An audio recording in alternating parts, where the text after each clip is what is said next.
I am Maria Garcia de Fleury.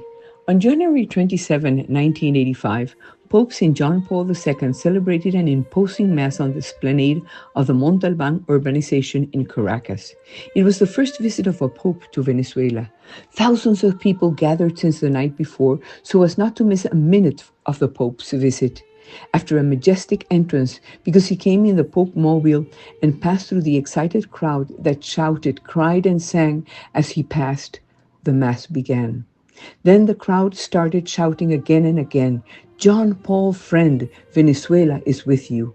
And in one of those moments, with his strong voice, the Pope shouted in front of the microphone, "Venezuela, friend, the Pope is with you."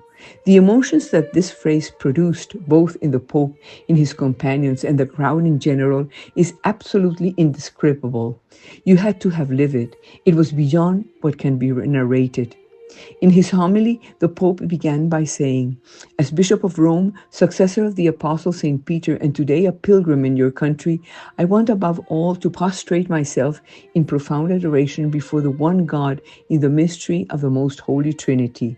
At the feet of the Mother of God, the Blessed Virgin of Coromoto, patroness of Venezuela, who presides over this meeting, and before so many families from the neighborhoods near us, today we all proclaim together on this esplanade in Montalban our humble praise to the wisdom and divine omnipotence."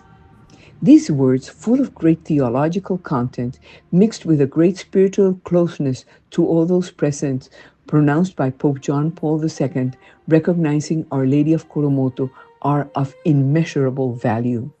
At another point in the homily, he said, "And in giving thanks to God, I implore his paternal mercy that the seed of faith continue to mature and bear abundant fruit that responds to the challenges and demands of our time and the times that lie ahead.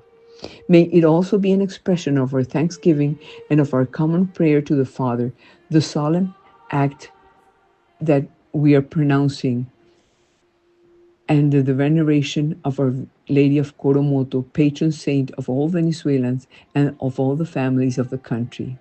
At the end of his homily, he pronounced an act of offering of the people of Venezuela to Our Lady of Coromoto and crowned her new image, work of the sculptor Manuel de la Frente, so that it would be venerated in the sanctuary of Guanare that was under construction. It is no longer a canonical coronation in the name and by authority of the Supreme Pontiff, but rather a coronation by the hands of the Supreme Pontiff. There are very few images of our Blessed Mother crowned by hands of a Pope. With this coronation, Pope John Paul II, while recognizing the apparition of Our Lady of Coromoto in 1561 and 1562, was highlighting the Virgin Mary as the Mother of Jesus Christ, Son of God, Messianic King, the only Savior of the world, that is, the Mother of God, the Theotokos. January 27, 1985, 40 years ago, Pope John Paul II placed a third crown on Our Lady of Coromoto. Let's remember that she appeared crowned, and then Pope Pius XII ordered her to be crowned on September 11, 1952.